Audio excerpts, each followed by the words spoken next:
मेरे प्रिय, सुबह तुम जैसे ही सोकर उठे, मैं तुम्हारे बिस्तर के पास ही खड़ा था। मुझे लगा कि तुम मुझसे कुछ बात करोगे। तुम कल या पिछले हफ्ते हुई किसी बात या घटना के लिए मुझे धन्यवाद कहोगे, लेकिन तुम फटाफट चाय पीकर तैयार होने चले गए और मेरी तरफ देखा भी नहीं। फिर मैंने सोचा कि तुम नहा के मुझे याद करोगे, पर तुम इस उधेड़बुन में लग गए कि तुम्हें आज कौन से कपड़े पहनने हैं। फिर जब तुम जल्दी से नाश्ता कर रहे थे और अपने ऑफिस के कागज इकट्ठे करने के लिए घर में इधर से उधर दौड़ रहे थे, तो भी मुझे लगा कि शायद अब तुम्हें मेरा ध्यान आएगा, लेकिन ऐसा नहीं हुआ।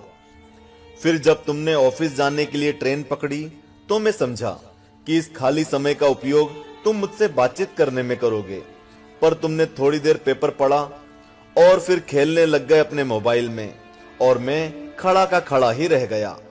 मैं तुम्हें बताना चाहता था कि दिन का कुछ हिस्सा मेरे साथ बिताकर तो देखो, तुम्हारे काम और भी अच्छी तरह से होने लगेंगे, लेकिन तुमने मुझसे बात ही नहीं की।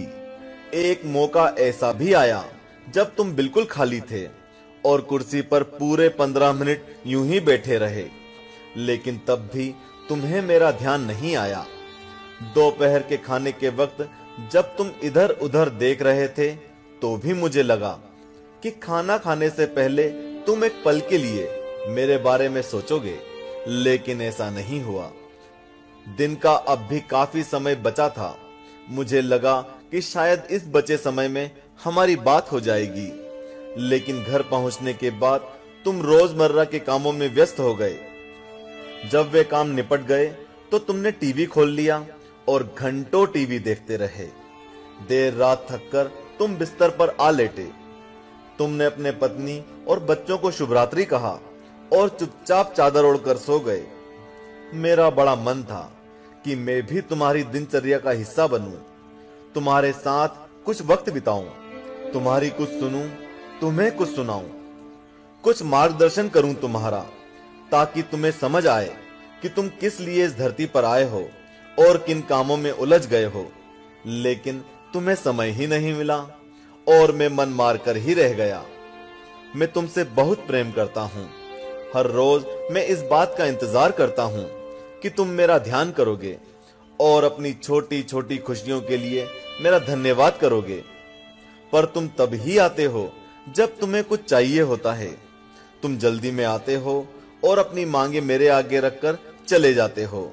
और मजे की बात तो यह है कि इस प्रक्रिया में भी तुम मेरी तरफ देखते नहीं। तुम्हारा ध्यान उस समय भी लोगों की तरफ ही लगा रहता है और मैं इंतजार करता ही रह जाता हूं। खैर, कोई बात नहीं, हो सकता है कल तुम्हें मेरी याद आ जाए, ऐसा मुझे विश्वास है और मुझे तुम में आस्था है। आखिरकार मेरा दूसरा नाम आस्था और विश्वास ही तो है। तुम्हारा पिता परमेश्वर। चूंकि हमने इस वीडियो का